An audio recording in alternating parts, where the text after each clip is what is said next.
Pour représenter les enseignants de spécialisation information générale, François Chantret et Morgan Karine Lepsier.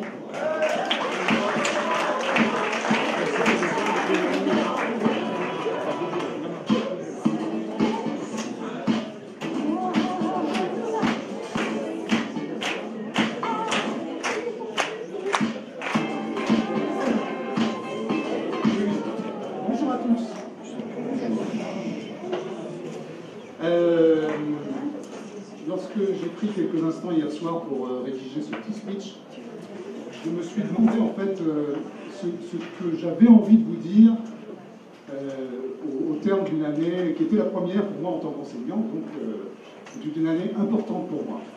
D'abord, je veux vous dire merci parce que j'ai découvert, je le savais déjà, mais j'ai découvert qu'enseigner, c'est apprendre. On apprend beaucoup à votre contact, et moi j'ai beaucoup appris.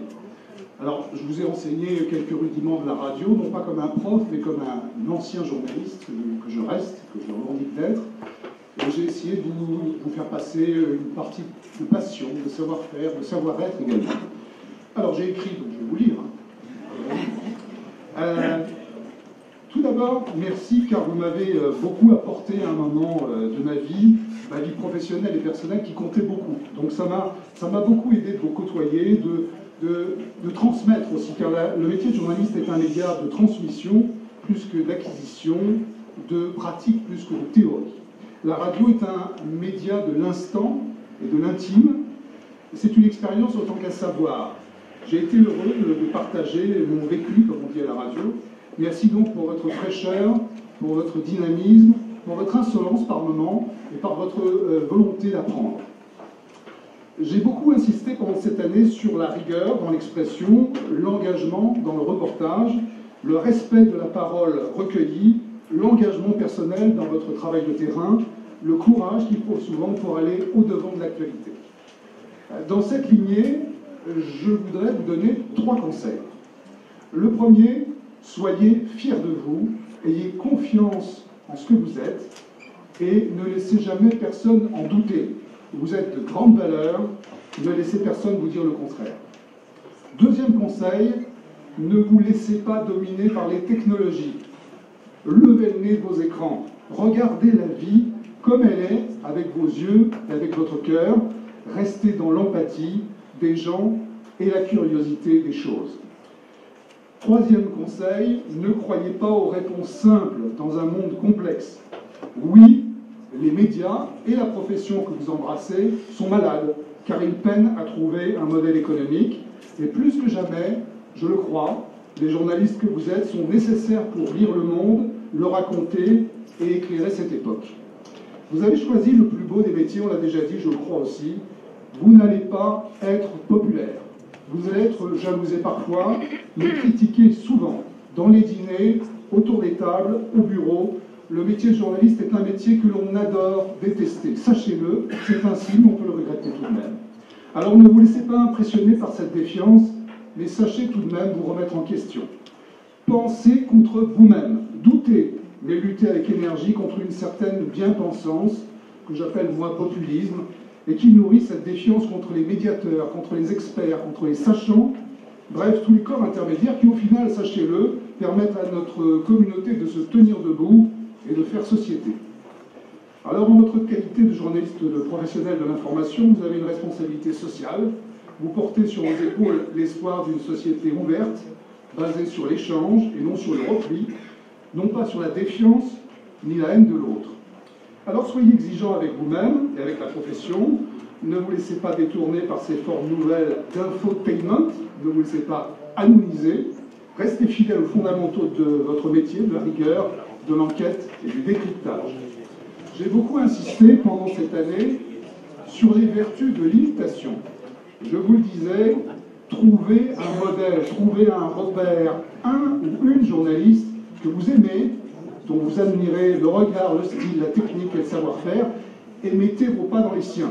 Eh bien, mes amis, vous avez aujourd'hui devant vous un modèle de professionnalisme, mais surtout de qualité humaine et de respect de l'actualité. Je peux en témoigner pour avoir partagé l'aventure de la chaîne Info, LCI, à sa création, il y a bien longtemps maintenant, 1994.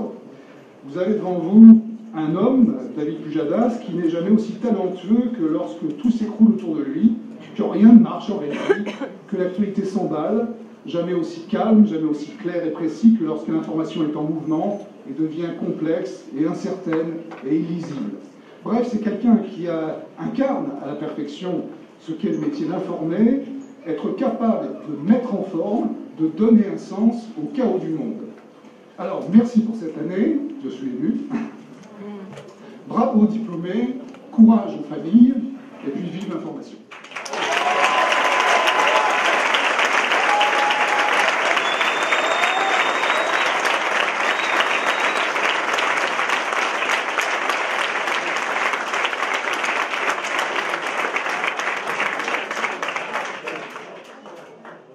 Alors bonjour, merci à tous. Je tenais à vous remercier pour votre enthousiasme. Cette année a été riche en rebondissements. Je voudrais vous donner quelques conseils qui vont rejoindre ceux qui ont été donnés précédemment. Le premier d'entre eux, c'est que vous cherchez des modèles, des gens à qui vous voulez ressembler, que vous voulez imiter. Je voulais répéter, l'apprentissage, c'est du mimétisme. Il faut vous trouver des références, des maîtres, tant qu'à faire de qualité, des journalistes, des intellectuels, des historiens, peu importe, à l'instar d'un joueur de blues qui imite les solos de ses idoles. C'est impératif.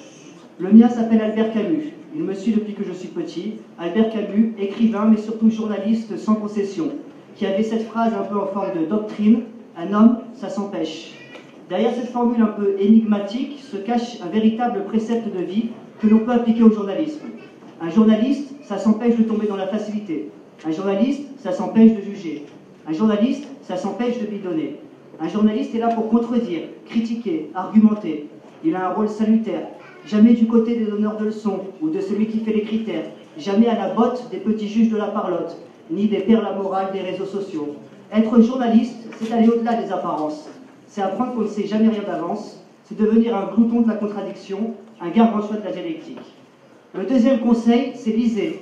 C'est une injonction, un ordre, une condition sine qua non. On vous le ressassera, on vous le répétera. C'est ce qui fera la différence. Lorsque Marcel Proust, Eugène Sue, Émile Zola, Gustave Flaubert, Honoré de Balzac racontaient, ce n'était pas eux qui le racontaient, mais le monde. Et cela change tout. Racontez-nous le monde. Croyez-moi, la culture est de loin l'ascenseur social le plus efficace. Le troisième conseil, c'est connaissez votre histoire, l'histoire de France. Pour être un bon journaliste, il faut avoir des références historiques. Être journaliste, c'est être un historien du présent. Quel roman que le journalisme, quelle aventure. Le journalisme est une maîtresse exigeante, soyez à la hauteur. Enfin, le plus important, ne cessez jamais d'apprendre. Comme disait Georges Brassens, ne quittez jamais le chemin des écoliers. J'ai commencé avec Albert Camus, je terminerai avec lui, qui disait dans son discours de Stockholm « Chaque génération se croit vouée à refaire le monde. La mienne, c'est pourtant qu'elle ne le refera pas, mais sa tâche est peut-être plus grande. Elle consiste à empêcher que le monde se défasse. Votre tâche est donc immense, elle est vitale, et elle commence toujours demain. Merci, merci à tous, merci à Monsieur le maire, merci à David Pujadas, merci à l'EDJ de m'avoir fait confiance, merci à Marie, merci à Christian, un de mes anciens profs qui est dans l'assistance, et je vous remercie pour cette année que j'oublierai jamais.